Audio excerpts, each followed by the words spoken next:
ကဲဒီနေ့စာပြမှာတော့ခောက်ဆွဲစီချက်ဖြစ်ပါတယ်ခောက်ဆွဲစီချက်ကိုနှစ်ထုပ်ရောတုတ်ထားတယ်ပြီးတော့အခုဒီမှာဒါအမြင့်ပေါ့အမြင့်ညှပ်ပြီးထည့်ထားတယ်။ဘာကြောင့်လဲဆိုတော့ဒီနေ့ဈေးမသွားပါဘူးဈေးမသွားပဲမဲ့ကျွန်တော်တို့ဒီအတိုင်းလေးစားမယ်ပေါ့နော်။ဒါအခုကျွန်တော်စားမယ်အနေထားပါ။ကဲဒီတပွဲလေးကတော့နောက်တစ်ခေါက်စားဖို့အတွက်ခြံထားလိုက်ပါမယ်။မင်္ဂလာပါစားပါပြီ။စားပါအောင်ပြပါကောင်းပါရဲ့တာခုတာခောက်ဆက်စီကြတော့ပေါ့စီကြလောက်ပြီးတော့အမြင့်မြင့်လေးထည့်ထားတာဖြစ်ပါတယ်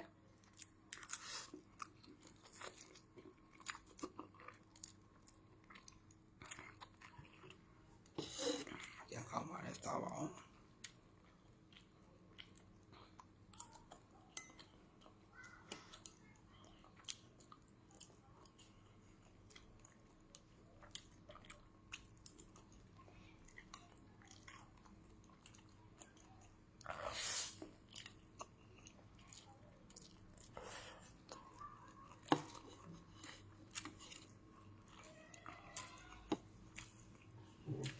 နေတော့တရားပတ်သက်တယ်မှာစိတ်နဲ့ချိန်နဲ့မွေးပြီးတော့စောက်အဲ့လိုစောက်ရရတော့ခံစားခြင်းနဲ့ဆိုရင်ခောက်ဆွဲရဆန်းနဲ့အစာပြေးလေးဆွဲလိုက်ကြအောင်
လူကိုင်းတဲ့နေစနစ်ကတော့မမှန်ဘူး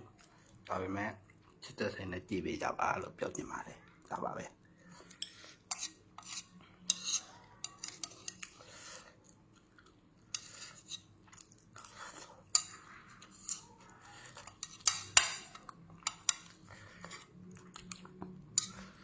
ီစနစ်မှန်နေဖြစ်တယ်မှန်နေဖြစ်တယ်ဒီမှာကြည့်